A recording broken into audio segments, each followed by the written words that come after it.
Hello and welcome to the Fundamentals of Mathematics, your step-by-step guide to mastering the fundamentals of math. Whether you're a homeschool student just starting your math journey, a parent looking for extra support, or an adult brushing up on the basics, this is the place for you. This course is designed to take you from the very beginning, single-digit addition and subtraction, all the way to the exciting world of pre-algebra. We'll break down every concept into clear, easy-to-understand steps, with plenty of examples and tips to help you along the way. No matter your age or experience, you can build a solid foundation in math. Why is this important? Math is more than just numbers on a page. It's a powerful tool that helps us solve problems, think critically, and understand the world around us. And trust me, it can be fun. Here's how the course works. Each video will cover a new topic starting with the basics of arithmetic, addition, subtraction, multiplication, and division. As we move forward, we'll build on these skills step by step, tackling fractions, decimals, and even some pre-algebra. Along the way, I'll share tips, tricks, and real-life examples to make learning easy and relatable. Plus, I've got worksheets and practice problems for you to try on your own, so you can really make these skills your own. And don't worry, if you ever get stuck, you can always come back to the videos for a quick review. So are you ready to start your journey? Together, we'll take it one step at a time, and before you know it, you'll be solving math problems with confidence. Let's make math simple, fun, and something you can feel proud of.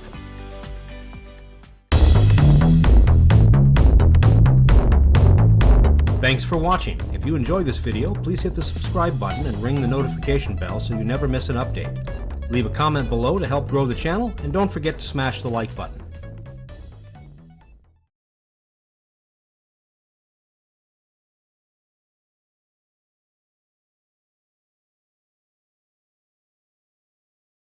Okay, lecture 1, addition and subtraction facts and patterns.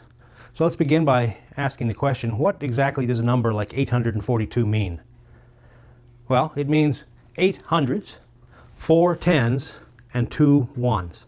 And so a convenient way to think about numbers like this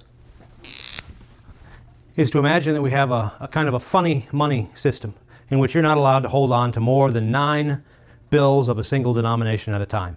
So for example, if instead you had 8 hundreds, $100 bills, 3 $10 bills, and 12 $1 bills, some strange law makes it so that we can only have up to 9 of any bill. So we have too many, right? We have 12. So what we have to do is we have to trade in 10 of these for another $10 bill, and we get to keep 2 ones, and so that we're not in violation of the law anymore, you see? And so that'll be a convenient way to think about numbers going forward. So the 8 in 842 means 8 hundreds, the 4 means 4 tens, and the 2 means 2 ones. So this is called the place value system.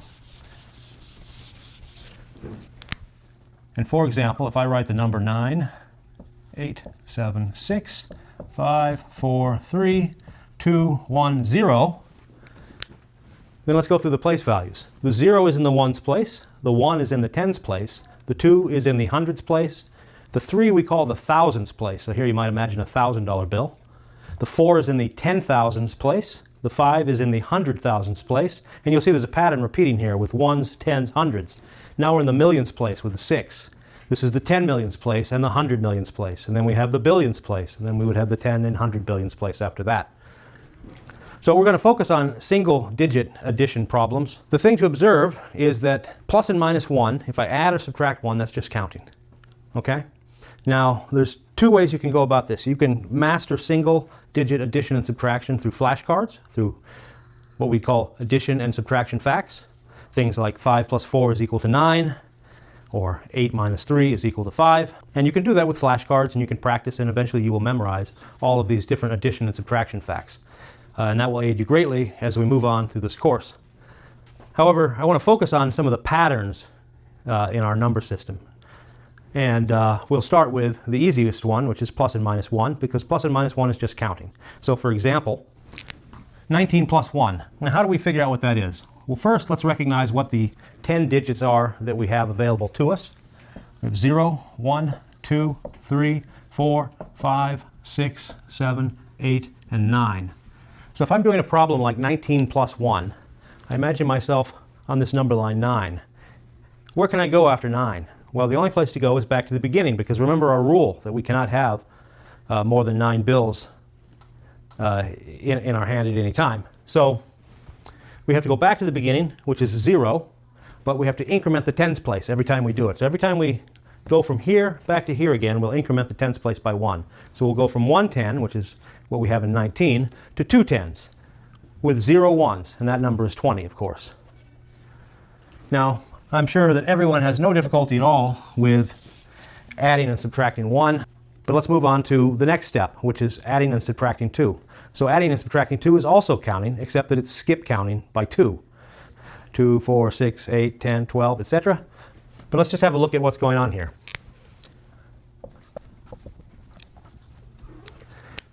So when we skip count by 2, it depends on where we start. If we start at 2, then we have the familiar 2, 4, 6, 8, 10, 12, 14. These are called even numbers. The numbers that are not circled are called the odd numbers. And you can skip count by 2 with them as well. 1, 3, 5, 7, 9, 11, 13, 15, 17, 19, etc. So we can think of an even and an odd sequence.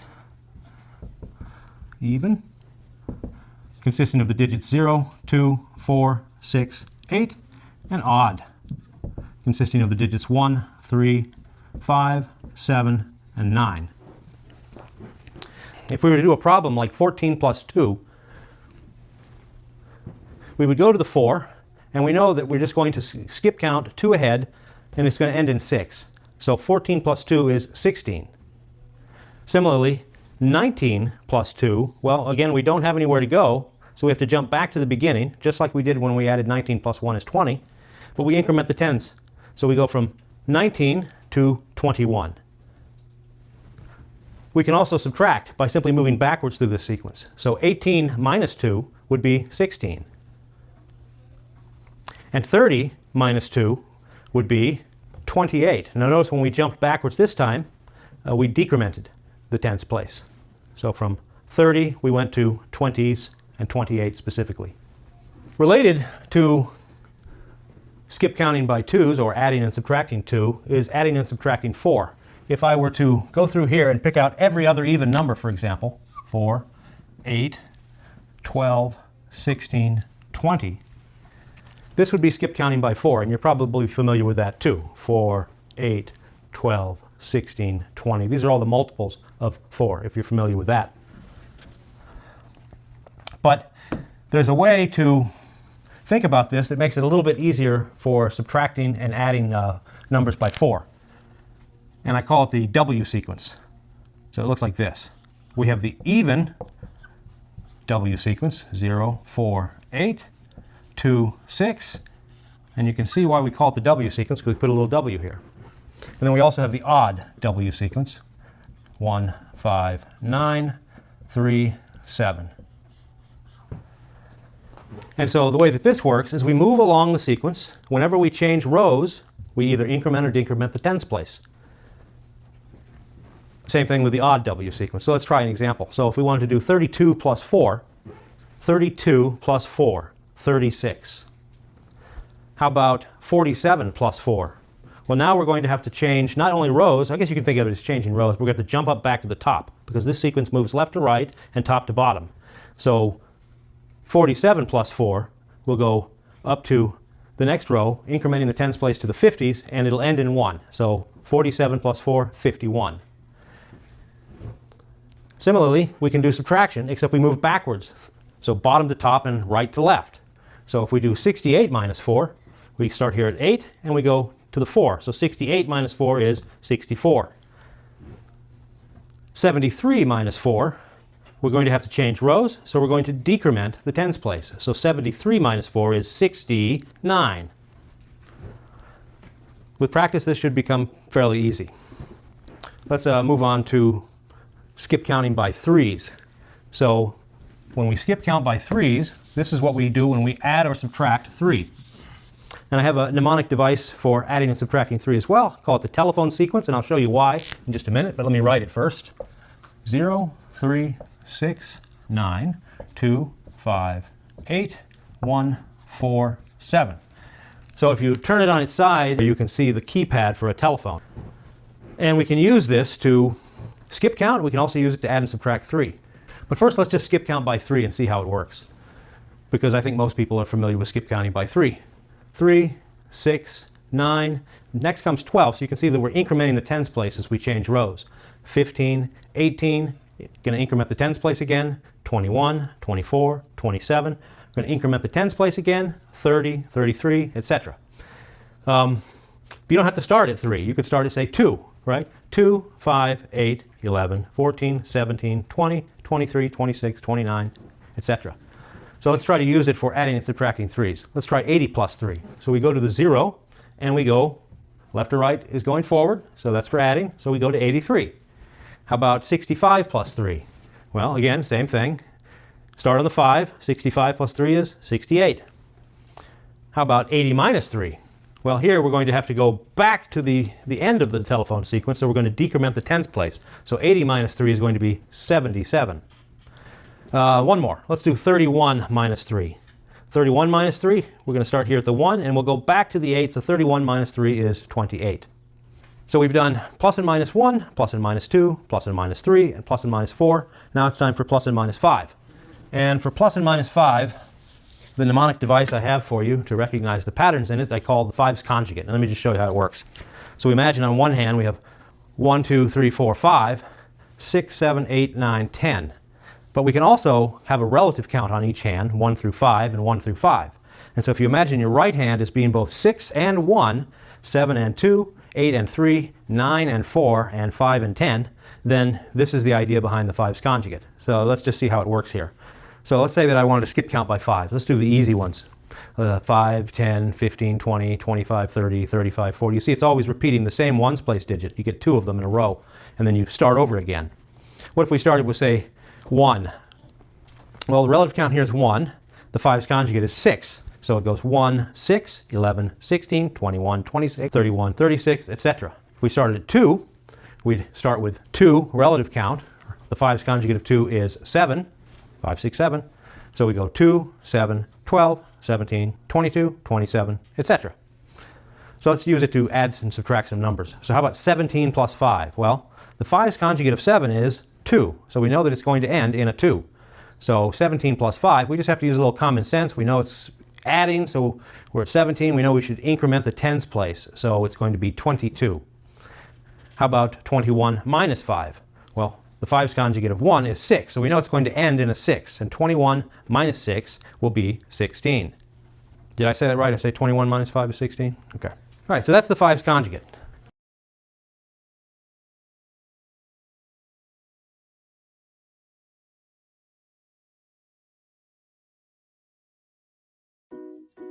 Wouldn't it be nice if you could just look at an arithmetic problem and know the answer? Wouldn't it be nice if it was as easy as reading off the digits? Wouldn't it be nice if large numbers were no more difficult than small numbers? They just take a little longer to rattle off the answer. This is exactly what the method in digit-by-digit arithmetic achieves. For example, you can multiply by 5 by simply reading off half of each digit from left to right and adding on a 0 when you're done. For 2 times 5, you would simply say 10 because half of 20 is 10. Digit-by-digit arithmetic. Fast math to minimize working memory strain.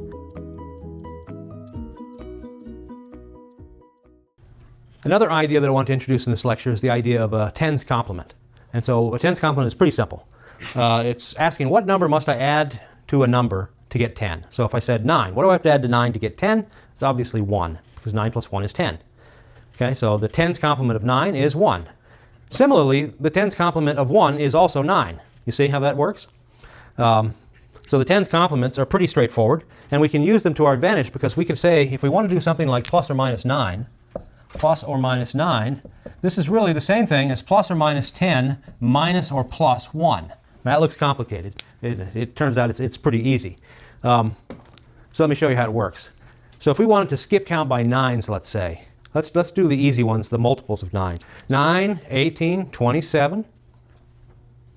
56, 45, 54, 63, 72, 81. Yeah, you see how the ones place is always going down by 1? That's the minus 1 part. We're always increasing the tens place by 1 and decreasing the ones place by 1. So if we were to start at, say, 8 instead of 9, it's a little more difficult, but if you use that pattern, then it's pretty easy. So we would go from 8 to 17 to 26 to 35 to 44 to 53. You see how that works? Yeah. Okay. If you want to add or subtract 9, what you can do is you can add 10 and then subtract 1.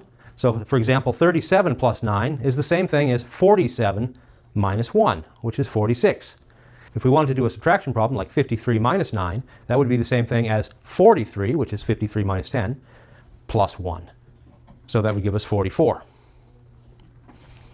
We can use this same principle of using the complement, because notice that 9 and 1 are 10's complements. We can use the same thing to do, for example, plus and minus 8.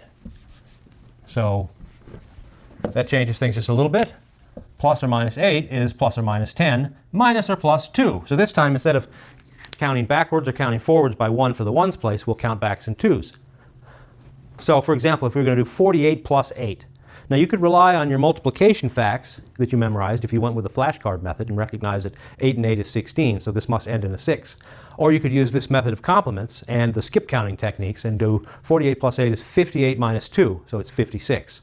Similarly, 67 minus 8 is going to be 57 plus 2, which is going to be 59. Okay, so that's plus and minus 8. How about plus and minus 7? Well, for plus and minus 7, we're going to take advantage of the fact that 7 and 3 are 10's complements. And so that means that we can use the telephone sequence. I'll write it back up here again. We can use the telephone sequence to aid us. Let's do an easy one like 7 plus 7, because we know 7 plus 7 is 14. So you can see that the 4 seems to be to the left, right? So that means we're adding 10, so we're going from 7 to 17, and then we're subtracting 3, giving us 14. So we increment the tens place as we move from right to left this time for plus 7. So let's just skip count by 7s for a minute. 7, 14, 21, 28. So we don't increment the tens place when we change rows like we did when we used the telephone sequence for adding and subtracting 3. So let's do a sample problem like 58 plus 7 will be the same thing as 68 minus 3, but we can just use the telephone sequence to go from 68 to 65. How about 73 minus 7? Well, now we're going to go forward because everything reverses, right? We're going to decrement every time we go over. And for subtraction, we're going to move left to right. 73 minus 7 is going to be 66. Last one to do is plus and minus 6. And for that, will you take advantage of the tens complements of 6 and 4 are 10's complements. We can use the W sequence to add and subtract 6 by taking advantage of the tens complement of 6 being 4. 38 plus 6. We start here at the 8. We're going to move to the left because we're adding 6. So we go backwards through the W sequence. So 38 plus 6 is going to be 44. 65 minus 6. Now we'll move forward and decrement the tens place each time. So 65 minus 6 is going to be 59.